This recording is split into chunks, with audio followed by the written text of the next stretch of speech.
Hello, on another episode of the Convo Guy podcast. Today, I have a guest, Ken. It's a pleasure having you again. Today, we're going to talk about dead-end jobs. What's one word to describe these type of occupations? Um, Boring and methodical. A lot of repetitiveness. What was your motto for these type of jobs? Like, for example, one thing I told myself was, I'm here to leave. That was my motto, regardless of the dead-end job. Because basically, by saying I'm here to leave, it's like I'm just here to clock out at 5 or whatever time I had to clock out. So, do you have a motto?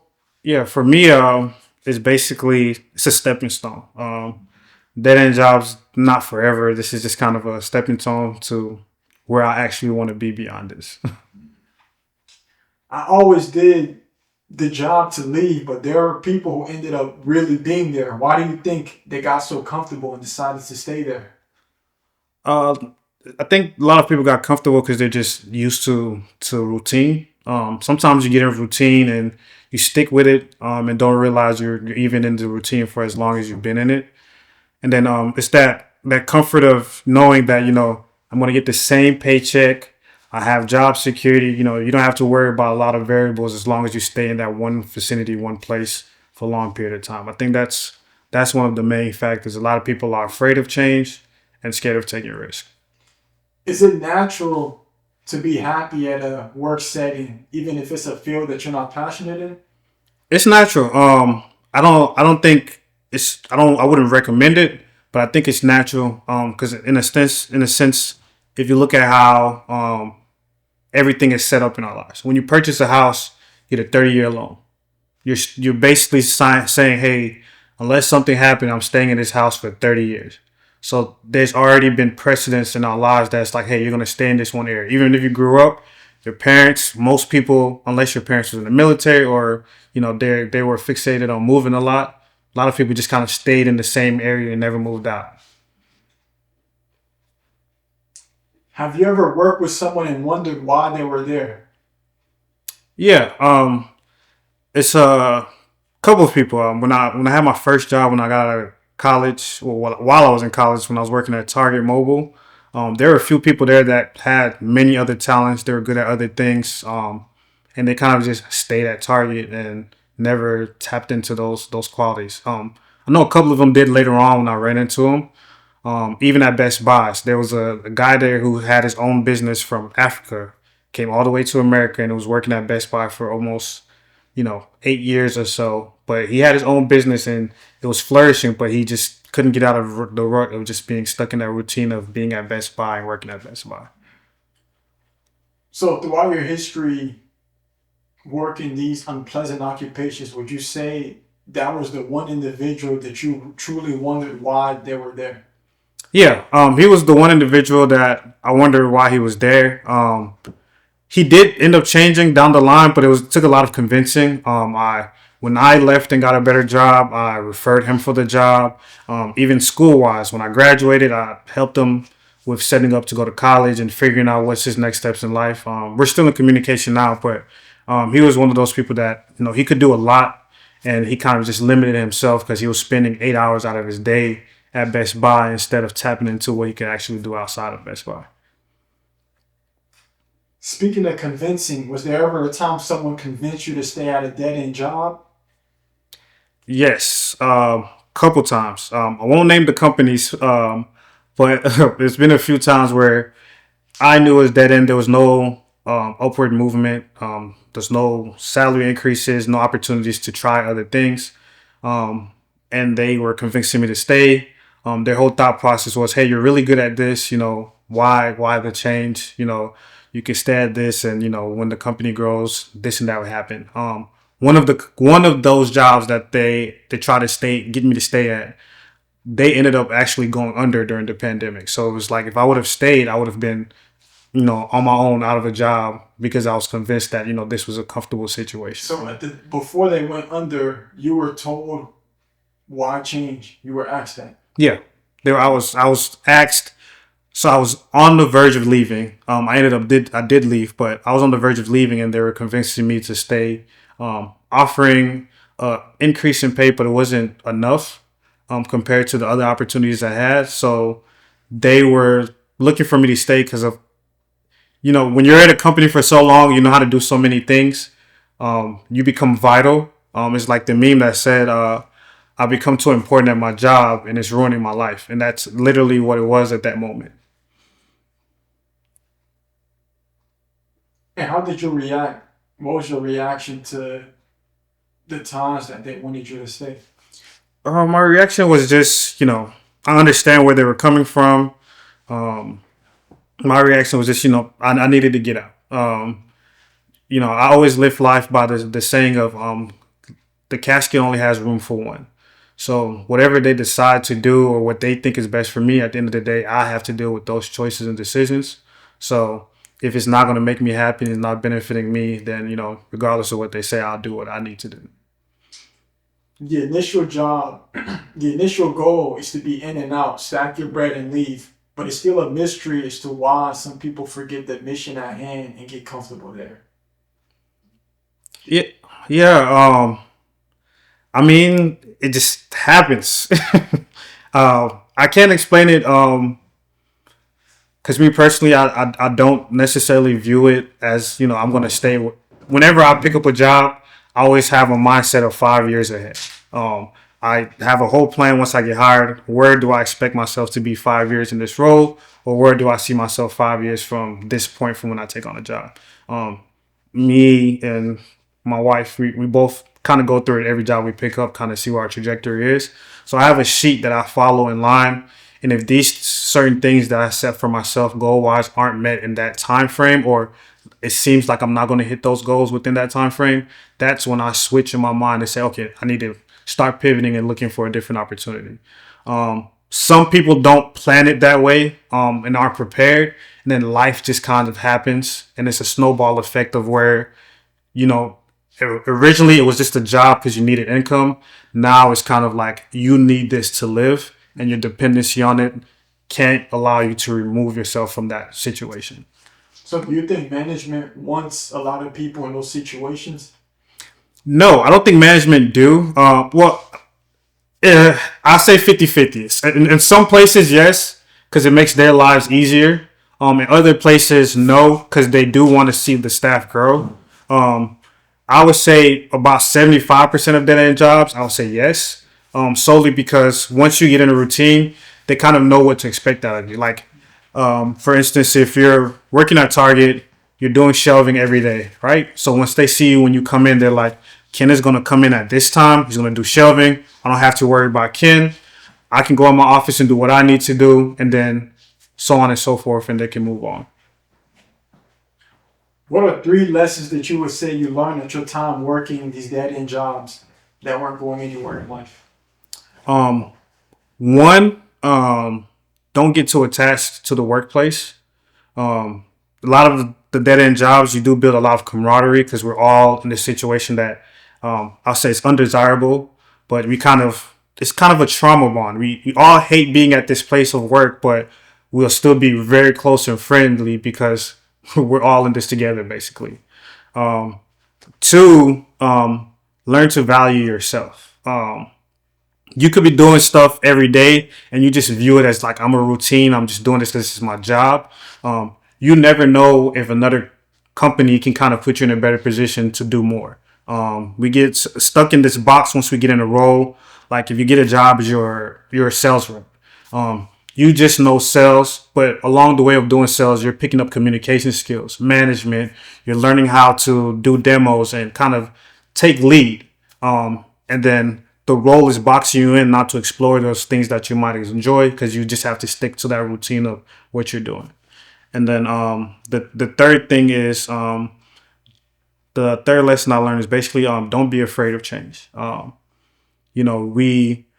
lot of times we enjoy the process and the routine and things that we're stuck in. I won't say stuck in, things that we're accustomed to. And we fear change because we fear what's on the other side of that change. There's a lot of unvariables, but at the end of the day, like I always tell, like I've been telling all my friends recently, we live, when you fear change, you're living a life of scarcity because you think there's no more opportunities behind that. So live in abundance, knowing that, even if you do make that change, if it doesn't work out, you'll always have another opportunity because there were moments where you didn't have nothing and you made it out. So why fear that you'll never make it out again in any other circumstance? What percentage of dead end jobs nationwide do you feel like is actually useful? Like the skill sets you'll learn there would transfer to other aspects of your life? I would say just about 100% of them. The one skill set you learn from having a job that if you take a look at someone that doesn't have a job, you have a routine. So you have a process in place. You know that you have to do this. Like most people who have jobs and work jobs for a long time, they're never like, for the most part, if they're a good employee, I'll say that much. They're not late. They know when they have to be on time for stuff. They know when they have to shut off and shut on. They can kind of make discernments and certain decisions that they make because they've been in those positions to make those decisions at work. You could have like a small decision at work that you might think is minor, like answering yes or no on a question box. That decision could kind of snowball into your personal life on making decisions on paying these bills or prioritizing which credit cards to pay off or, things of that nature that you learn from work unintentionally and you don't realize that you snowball into your day-to-day life. So these dead end jobs can actually snowball into something positive. Yes, but the thing is, they can snowball into something positive, but the person at the dead end job has to be prepared to take that on. So it can snowball into something positive, but, it all depends on the individual. Because if the individual is not maximizing their work potential at that dead end job, they will never receive the benefits of the other things you gain from working at these dead end jobs. Management at these type of jobs, do you think their job and purpose is to convince people to want to stay long enough?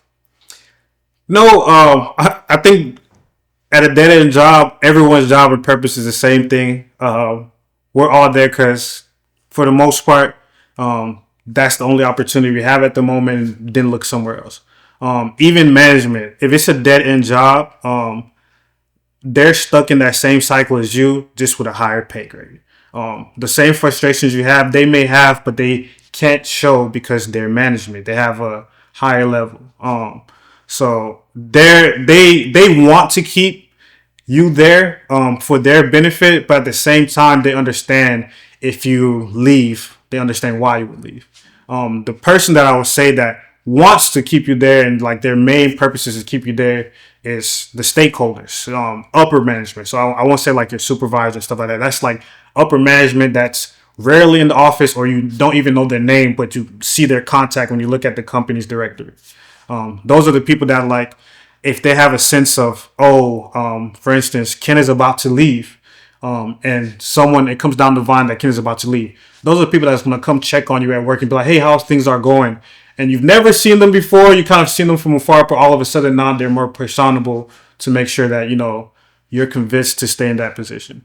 So the owner and the stakeholders want you to stay, but the manager and the front office low-key wants you to leave and find something better. Yeah, they're okay with you doing that.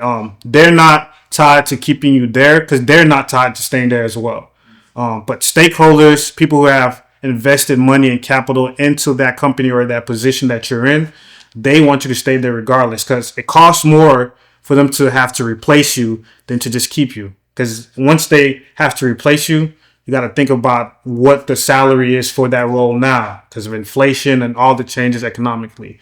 In comparison to if you were there for 5 years and they only gave you 5% raise every year or however much they gave you, you still didn't match what the growth was for that role money-wise.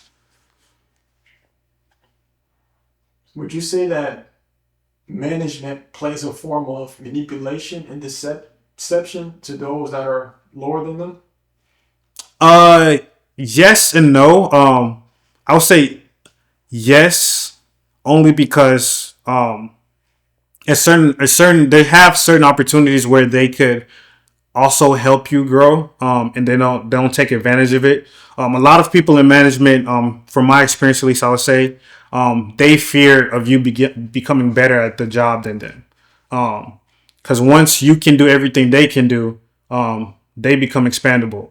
So it gives an opportunity for them to be on the hot seat and possibly lose their role. So they kind of limit what you can do at a time, just so that you don't have the opportunity to take over their role and they don't have the opportunity to lose their job as well.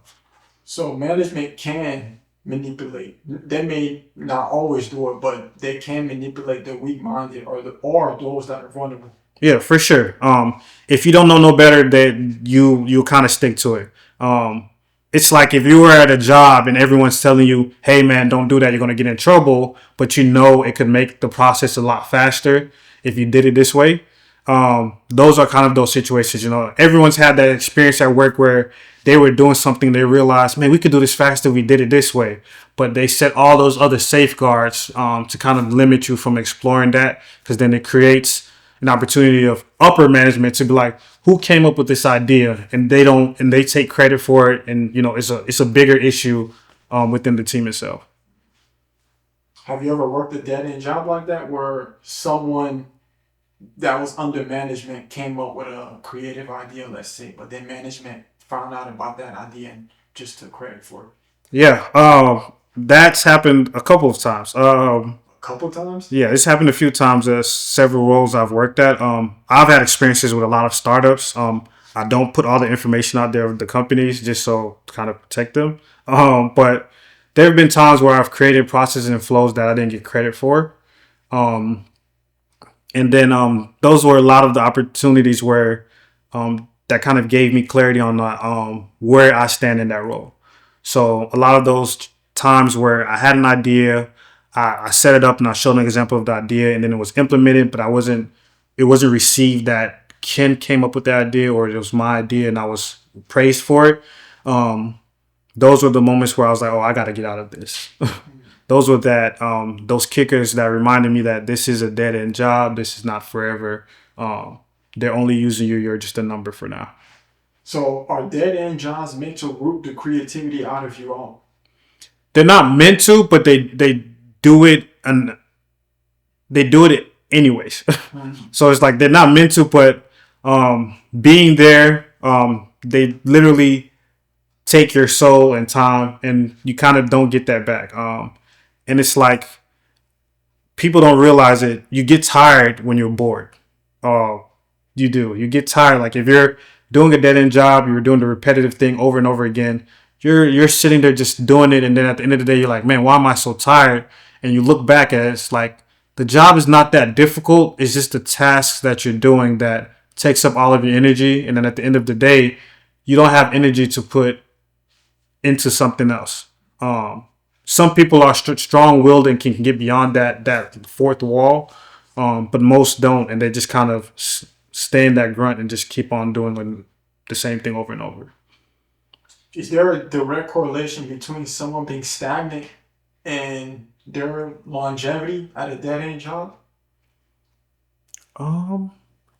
Yeah. I think there's a strong correlation there, but I won't say it's the same for everyone. It's a lot of variables that can play into that. I would say for most people, yes. Just because once they're at a dead end job and they're not looking to move, they kind of get stuck in the same routine.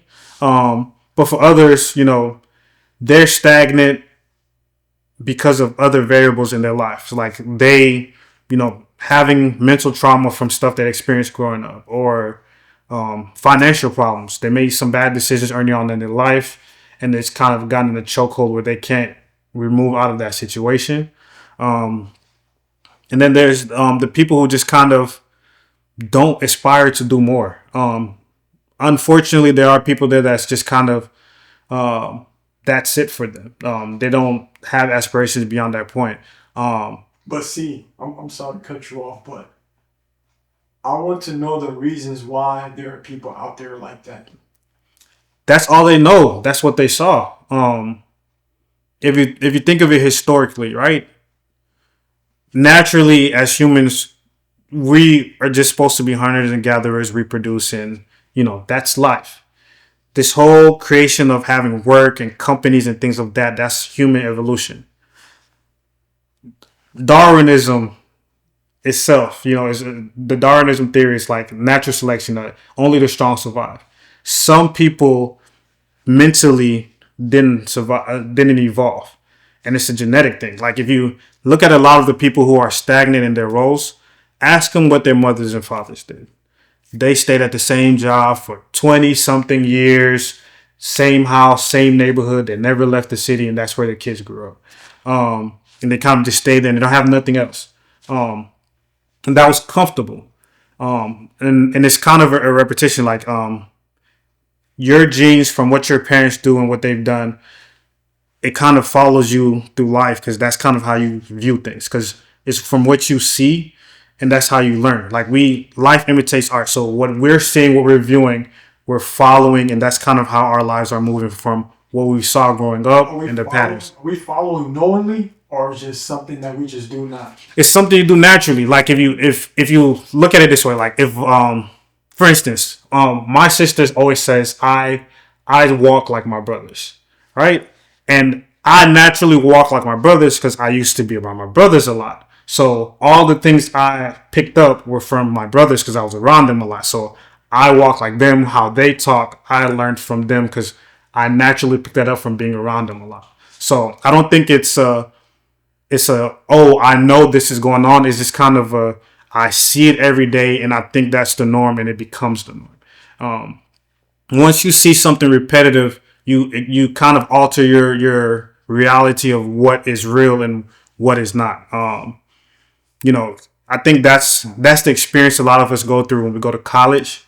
From being back home and we're going to school, we're doing all these things. We're stuck in this same pattern every day for, I guess, 12 years for life. That's school. Once you get to college, you get the freedom to explore and learn and see other things. That's when people break out and figure out what they want to do in life. So I just feel like it's a repetition that you unknowingly follow based on what you see and what your parents or people around you have done as you were growing up. I know I asked you earlier what's one word that describes dead end jobs, and I forgot what your response was. I think I said repetitive and boring. Okay. Me, one term to describe, even though there's a lot of terms, me specifically, I feel like that one term would be uncreative. And, I feel like human beings were naturally meant to be creative. Like, for instance, even Adam and Eve in the Garden of Eden, they were creative because they had, I believe it was Adam's role to name all the animals in the garden. Like God gave him that role. So there's a form of creativity to it, Mm-hmm. So I feel like if you don't find joy in being creative, even if it's a 6-figure job, if there's no joy in the art of being creative, it's dead end. True. It goes back to what I had said earlier about humans were naturally made to hunters and gatherers, reproduce and create. Like when I speak create, I don't talk about just life. We've built houses and things, but where life has evolved of what we're creating starts from that initial creativity that you just described, from having to do those things that God put in for Adam to do. It just evolved over time, and some people just never evolved that creativity, and that's kind of where they've been stuck. Since dead end jobs, they kind of take your soul away. Would you say that it plays a factor of being suicidal and depressed? No, actually, I wouldn't say that. Because I feel like a lot of people at the dead end jobs are usually happy. I feel like the people who are unhappy at the dead end jobs are the people that have gone beyond that fourth wall and want more for themselves.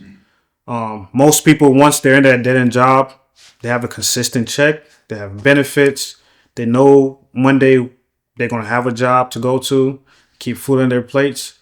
They're usually happy for the most part. And that's that That's that comfort that they get and stay in that mode. The people who are usually miserable and become suicidal are those that get into dead end jobs with higher aspirations than that job and cannot break beyond that dead end job.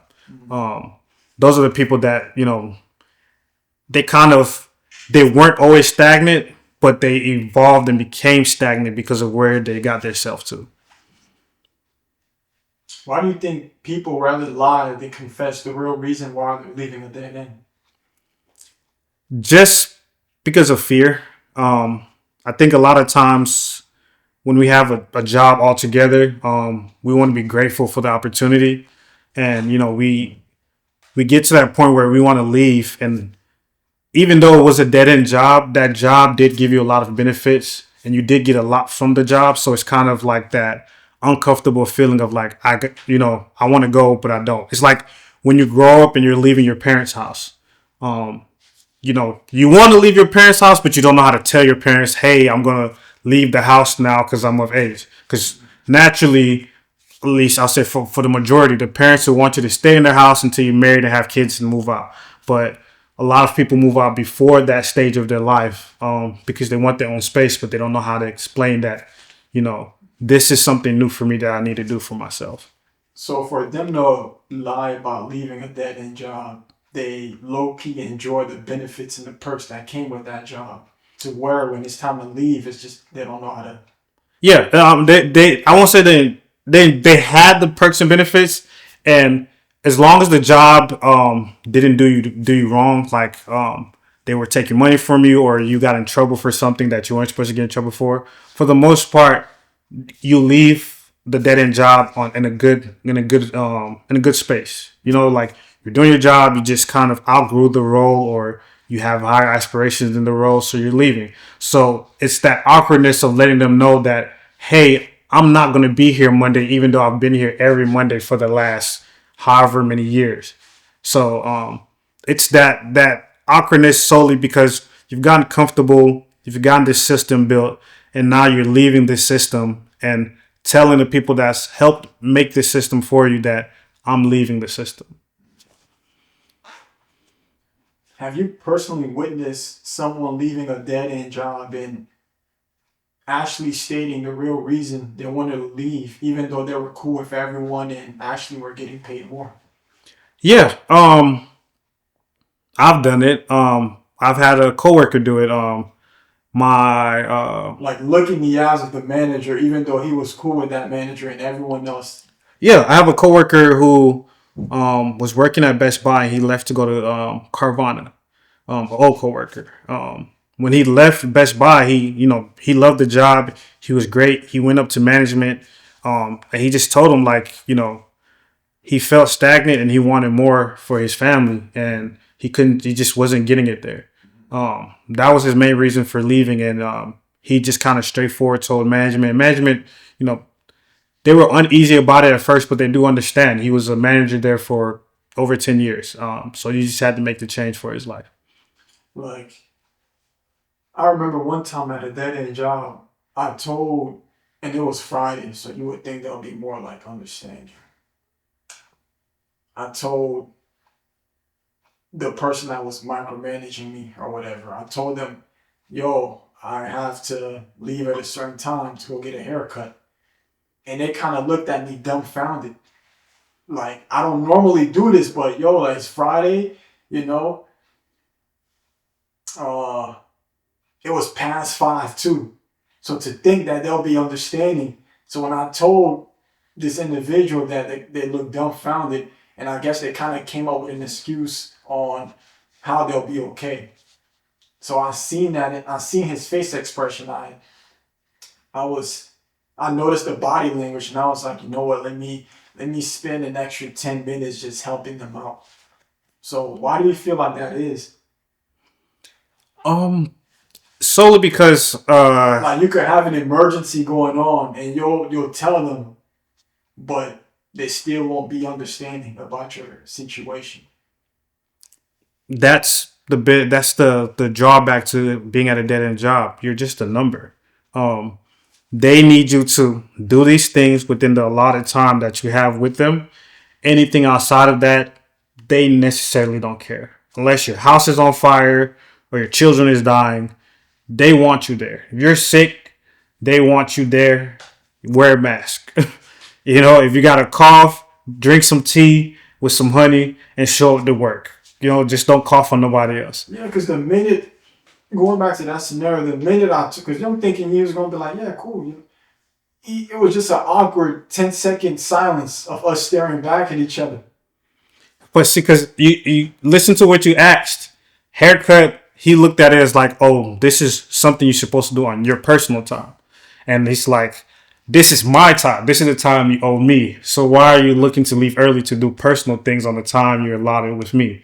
Even though it's a Friday, most, I would say every job, unless it's like retail or like a restaurant, Fridays, you die down. And there's not much going on in the afternoon. But most jobs still want you to, hey, look, you got these 8 hours you need to work, or 9 hours for some.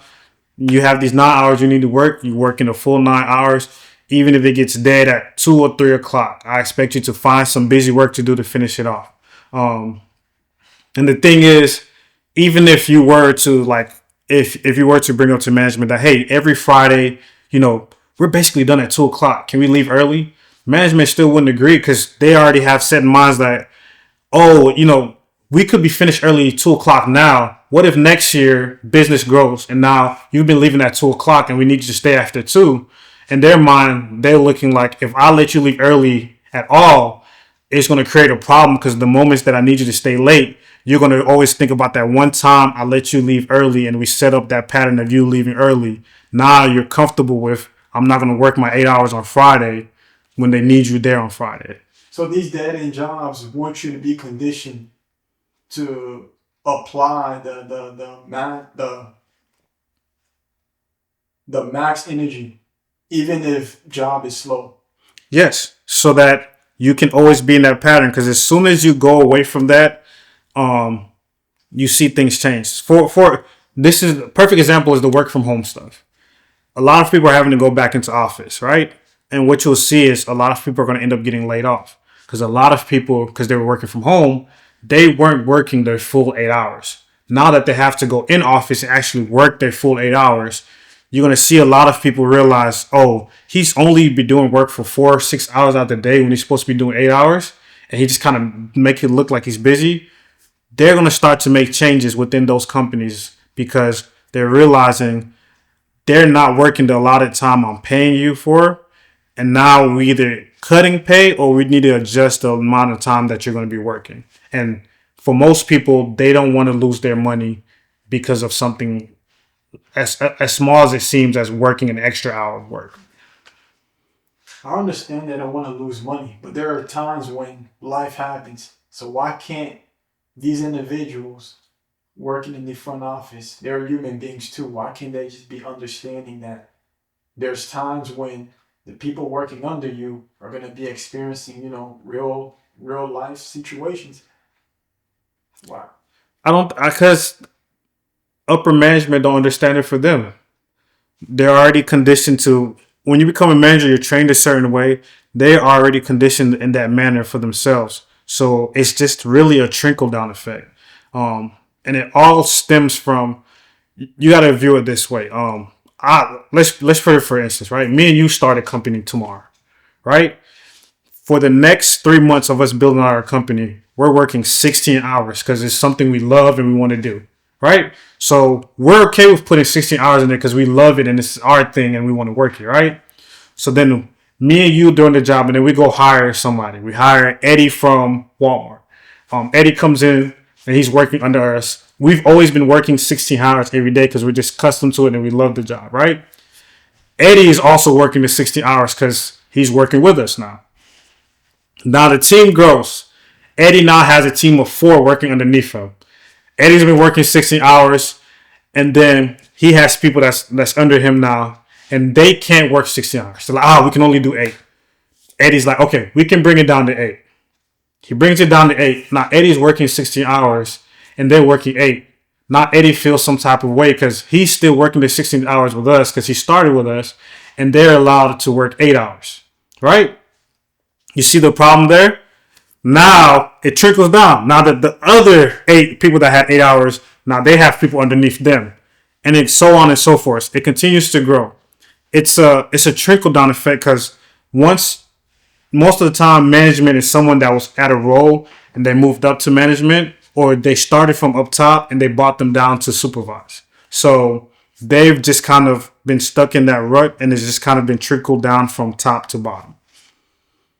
Have you ever had a job where you have to start working right away the minute you clocked in? Like, there's some jobs, even though you're at the job, you're not going to start work right away, maybe an hour after you clock in. But was there ever a job where you clocked in at, let's say, 8 o'clock and you have to start working at 8 o'clock? Yeah, when I was working at Target Mobile, I had to work as soon as I clocked in. I used to work Target Mobile. I used to do the closing shift because I had classes in the morning from 8 to 12. So I would get to Target and work 2 to, I think it was like 8 on Fridays. But then like Tuesday, Wednesday, and Thursdays, I worked the full shift. Typically what would happen is I would get to, and you know, if you've been in Target, people are always in Target. So I would get there. I'm setting up, I'm opening up to turn on my computer and everything to work Target Mobile, and somebody comes with a question. Or if the new iPhone just came out yesterday, there's people waiting for me when I get there to get the new iPhone because they think we have it in stock. There are jobs that you have to work right away. I feel like most dead end jobs want you that way because they want you to work the maximum amount of times that you're allotted with them. Yeah, I think most of my dead end jobs was kind of like I didn't have that 5 minute grace period to, hey, you know, kind of get myself ready for the day. I had to do that before I clocked in.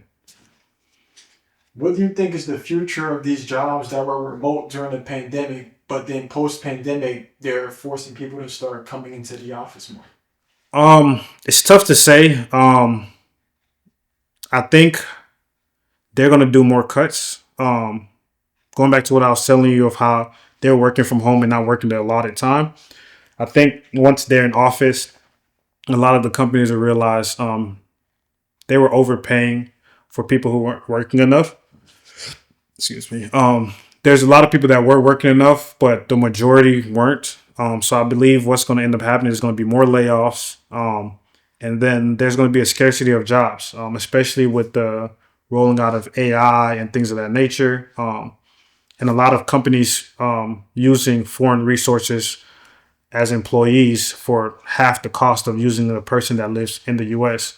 Also playing effect to that. But I feel like there's people who are gonna quit and then realize the difficulty of getting a job after they quit.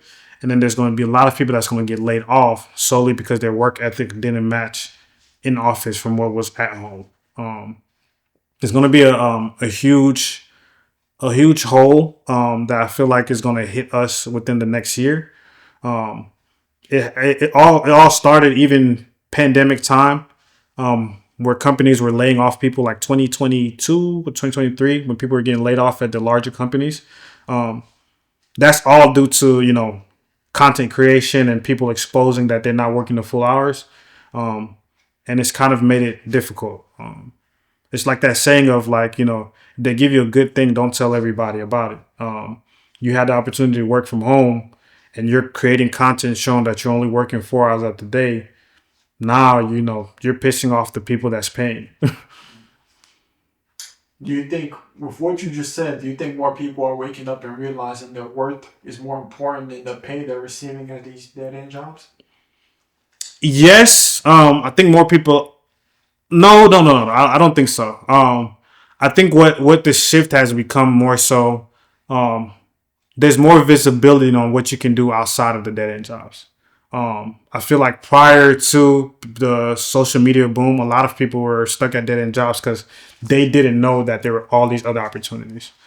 Because of social media, it's in your face like, hey, you can go be a semiconductor instead of working at X, Y, and Z company. Or, hey, you can start your own business. It's this simple, you know, things like that. I think that's what's been the evolution of people leaving dead-end jobs compared to their actual worth. I don't think people realize what they're worth that work at dead-end jobs, yet. I think some do, but I don't think it's an increase there.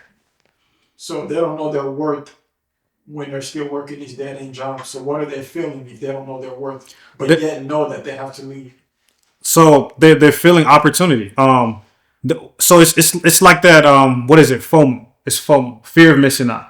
So what they're seeing is, for example, I work at to give a name of a random company. I work at Jiffy Lube, right? I work at Jiffy Lube. I do my regular 8 hours and I go home. And then when I get off work, I'm on my phone. I'm seeing Kevin, who used to work at Jiffy Lube with me 2 years ago. Kevin started a Amazon store selling dog tags, right? Dog collars and stuff like that. And he started it and he was just shipping small stuff at first. And then, it evolved and people like it. And now he's making big money. Kevin became a millionaire in the 2 years I stayed at Jiffy Lube. They're seeing that opportunity of like, oh, all I have to do is take a chance and there's a possibility I can be in this person's shoes. Cool. I'll figure something out to take that chance. Was there ever a time describing a situation where people take that opportunity just to end up coming back to that dead end job? Yes. So like I said early on, like there's a difference with people who are stagnant for a reason and then people who are stagnant because their aspirations and they didn't take the steps to align to get to that point of life that they want to be at, right? And those are the people that end up falling into that hole of, they leave and end up coming back. We have aspirations. We don't set the correct steps to achieve those goals and things that we want to do. And then when we fall short, we never created a fail safe to return. It's YOLO. That's what you describe it. You only live once. They took the one chance they had for the opportunity and ran with it, not thinking of any fail safes or any possibilities of anything happening. In some cases, that's great because then it gets you out of your stagnant situation or the dead end job that you're in. But a lot of cases, especially with today's economy and things, I feel like most people need that fail safe just in case, save up some money, or if you're going to try on this business, if it fails, you can go back to mom's house, or you have a friends to stay at if you end up going broke, or you have a manager that you were cool with that went to another company that you can reach out to get a job back if you need to. I feel like that's where a lot of people end up coming back to dead end jobs, is because they didn't create a fail safe. They didn't create a backup plan just in case something didn't go the right way. And then they end up back in that cycle of being at a dead end job continuously. What was the most you've heard or witnessed someone coming back to a dead end job? I had somebody that I know who had an entire business. I won't tell too much detail of the business, but he started a business and it was booming. It was doing really well. And he started to live above his means. He thought, he didn't think of the possibilities of it failing because it was doing so well at the time. It went on forth, and then the pandemic hit, and that slowed his business by a lot. No more trips that he was going. His whole social media profile was taking flights and enjoying things because of the spendage he got from his business. Once it failed, he didn't have a job anymore, and he was lashing out on LinkedIn about previous employers because he reached back out to try to get a job, and no one was responding to him because he burnt bridges. When he left, he gave the big middle finger to a lot of the things he was doing. He gave the big middle finger at his last job because he felt like he made it and didn't think he would need those bridges again. So you always want to leave in good standings when you do leave, just in case things like that happen. But he lost everything and had to start over. He's in a better space now, but that was like 2 years ago. He was lashing out on social media because everything started going under for him. Is there mistreatment when you come back to a dead end job? Do you get clowned by your former coworkers or even management? So the thing is, I don't think most people go back to the same dead end job. They go to a similar. So they go to a B dead end job. So like if your A dead end job was Walmart, when you go back to a dead end job, you're going to probably try to go to Target. You know what I mean? So it's like you're not trying to be in the same place. I feel like if you do, yes, naturally people are going to talk. They're going to be. It does happen. People go to that same job and it's just like I'm pretty sure, like, let's say you were once respected Hmm. and you come back, they probably look at you funny. Now they probably start clowning. Now they, even, I don't know. I've never witnessed it. So So I've never witnessed someone going back to the same dead end job. I've seen people go back to an adjacent dead end job, but going back to the same dead end job is insanity to me because now you went from being this person that had this experience and you're respected, and then also a lot changes in that time that you left. So it's like you come back, you got to learn something new. The new guy who got hired to replace you is now doing your job better than you. So now everyone's looking at you like, what is this guy here for? So yeah, I don't think that would be ever good for anybody. let's say you left, came back, and someone that you were cool with, like a coworker, now became manager. So That would be terrible because now they're gonna, hey, your business never worked out. Welcome back. Like they get that one up on you the entire time you're working there. So name 3 movies that you would recommend for someone trying to get out of a dead end job. oh, 3 movies. The Matrix. Love The Matrix. That's one. What's another movie? Wolf of Wall Street. Wolf of Wall Street. Stand by. It's a funny movie, but at least from my perspective, it kind of helped me see other opportunities that there are there. And I kind of researched from there. A third movie I can think of, I would say Pursuit of Happiness. Um, that would be the third one. I feel like that's probably the most important one. Because he kind of went through all the evolutions of being at a dead end job, losing everything, and kind of coming back. So yeah, those would be the 3 main movies. The Matrix solely because it kind of explores the breaking out of that consistent cycle of life. And Wolf of Wall Street just because of opportunity. What about any mobster movies like Goodfellas or um, I'm trying to think. Yeah, just any mobster movies you think they'll. I mean, yes and no because I feel like people are gonna look at those the wrong way. The purpose for, at least from my perspective, the mobster movies is kind of. I can't speak for women. I'll speak for men only because I'm a man. Mobster movies kind of help you as a man kind of get that ideology of like how you're supposed to move as a man. Like The Godfather shows you how like you're supposed to be family, how you're loyal to family, how you treat the people that are around you that are loyal to you. Like that's what I got from The Godfather, and it taught like respect and having a hierarchy and what the hierarchy does and kind of the encompassing of like men in a unit, how it's supposed to be. Um, so I wouldn't always say mobster just solely because it can be interpreted incorrectly. But there are benefits. I'm sorry. Well, how about this? How about someone who was self-aware at a dead-end job, watching these mobster movies like Goodfellas and The Godfather? You think they'll probably rewire his brain to like want to get out more than ever? I don't think so. I feel like if they're self-aware and they're watching monster movies, they're just doing it for enjoyment. If you're self-aware and you need a movie to convince you, there's a deeper problem that you have to fix. You think there are people out there making good money and feeling like they're working a dead end? Yes. I feel like that's a lot of people nowadays. I feel like it's it's not because they're not making good money. I feel like it's just the cost of living is so expensive now that even if you are like, what is good money nowadays? Like, like when we were growing up, our parents could be making 50K, and like that's well off. 50, 60K, you're making good money. Nowadays, 50 and 60K, you can barely afford an apartment in Atlanta. So I just feel like a lot of people are viewing their jobs as dead ends solely because of how expensive things are, and then not having the flexibility that you would expect with somebody at a certain income bracket. Is it possible to be negatively influenced at these dead end jobs since you're around like low vibrational individuals? Yes, don't call them low vibrational, man. They just go through things in their lives. But in general, yes, solely because What would you call them then? Robots. Yeah, robots. People that that's a good word. Robots. I feel like Robots on yeah. both worlds. Robot.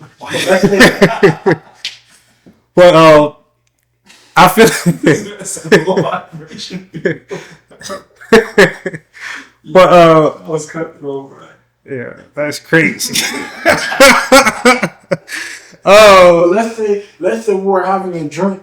Like you wouldn't say robots, you'd be like, yo, like this low vibration. But nah, man, I wouldn't say that. That's disrespectful to them. So robots is a good way to describe It's it. like how you said numbers, and people be working as numbers. Yeah, they're robots. So I feel like the negative impact you can get from that is kind of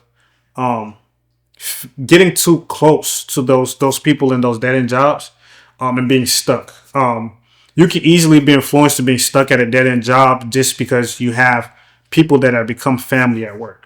You know, the people that you hang out with all the time, you're in their weddings, you know, their kids, they become friends. And then you get comfortable with like, man, you know, Monday I'm gonna go hang with Tito. Me and Tito gonna have lunch. We're probably gonna try kava today. Things like that. And like you have that camaraderie you build, and you kind of lose sight of the end goal because you're just comfortable now. You kind of end up gelling into the comfortable, becoming that robot like them because you've hung around them so much, and now it's rubbed off on you.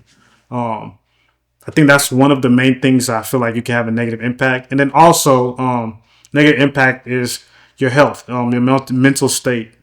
Being at dead end jobs, a lot of times, like you'll be doing it and then you'll get off and then you'll kind of review your day of work and you feel like you're going crazy because you're like, man, I'm really doing this every day. And that takes a toll on someone every single day they log off and you're dreading going back to work the next day. You know, like that's terrible for your mental.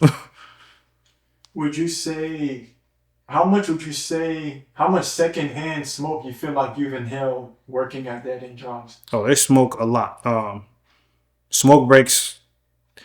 You know, now that I think about it, I don't even think smoke breaks are legal, but they take a lot of smoke breaks at dead end jobs.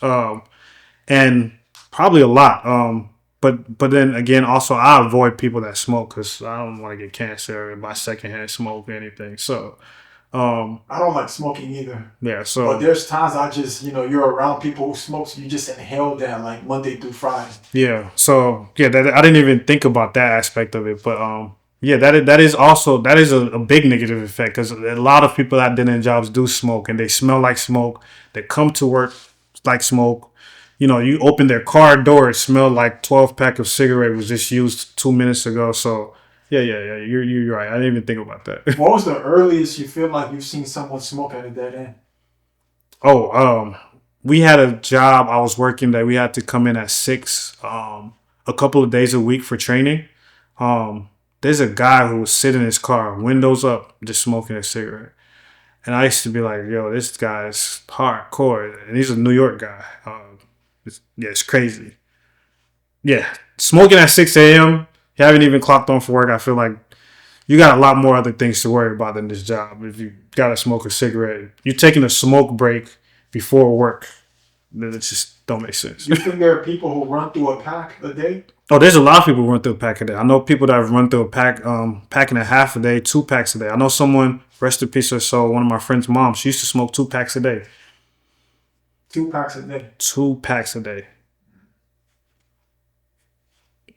At that point, do you even still feel your lung? Like, do you? I don't know, but I think that if I remember right, that's what she died from. Lung cancer? Yeah.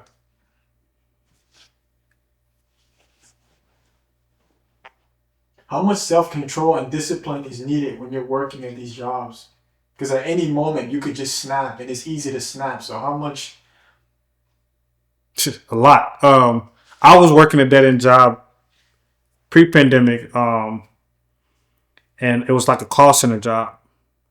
And the person on the other line, my wife always reminds me, the person on the other line said something crazy to me when I was looking up their account, and I kind of just went off. And that was my last day at that company. So you need strong discipline and being in control, emotionally controlled, because at these dead end jobs, upper management and clients and customers will treat you like nothing. And sometimes you just gotta sit there and take it and kind of move on and just turn the other shoulder. If you don't have emotional control, you could snap and lose your job. Um, you know, affecting everyone. So I feel like people would need a lot of discipline. You can even think about it in the workplace. Sometimes people are having a bad day. You have that person that comes to work every day, happy and cheery. You don't want to hear from them, but they're all up in your face. You might want to fight them that day. You don't know, but it's like you gotta have that self control. Like he's just a happy go lucky guy. I'm gonna do my job and keep it moving. You know, so it's like I feel like you need a strong self control, strong emotional control, and emotional awareness.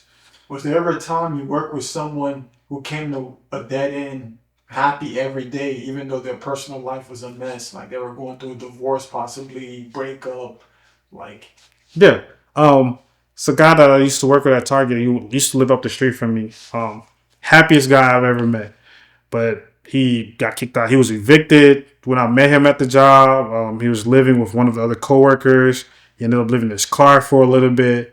And he still, he was always happy. And he always looked at it like, because he went through a lot because he was adopted. So he's gone through a lot. And he always looked at it like, man, I've seen worse days.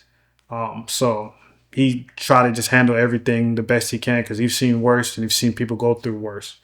And there's a lot of people like that at dead end jobs, unfortunately, that's gone through a lot and then stuck at a dead end job. I always, when I meet those kind of people, I always try to empower them to do more than where they are, solely because, a lot of them have untapped potential that they didn't know, and they just kind of lived life in a traumatic phase. So they became an adult going through being an entire child of just trauma, and then now you're an adult and have to pay bills. You didn't have that moment to kind of tap into things that you can actually enjoy and do in your life. was there ever a time you wanted to leave a dead end, but the manager out of nowhere wanted a ball with you? Like out of the blue, as if like they knew your grandmaster plan. Yes. I won't say the job. I won't say when the job was, but there was a period I was about to leave a job, and management came to talk to me and asked me how everything was going. Had a whole meeting, offered me a raise and everything, and a promotion to kind of just stay. I considered it, thought about it. I still ultimately left, but it was a opportunity for me to stay and grow income wise and responsibility wise. But after being overworked and underpaid for so long, it's just kind of like you think of the benefits that come with the promotion and the raise, and then you think of the drawbacks that come with that as well based on your previous experiences, and you realize that it's not an even exchange for you. Why does Fridays feel like the Super Bowl? Why does every Friday feel like the Super Bowl at a dead end? Oh, because you get 2 sleeps before you got to come back. You get a break. You don't have to think about that place for 48 hours, and you get to actually live life and breathe. It's that break of being in that routine. Like we described them, the people at the dead end jobs are robots. So it's like at that moment, the robot, if I'm thinking of a robot, I'm thinking of a computer, right?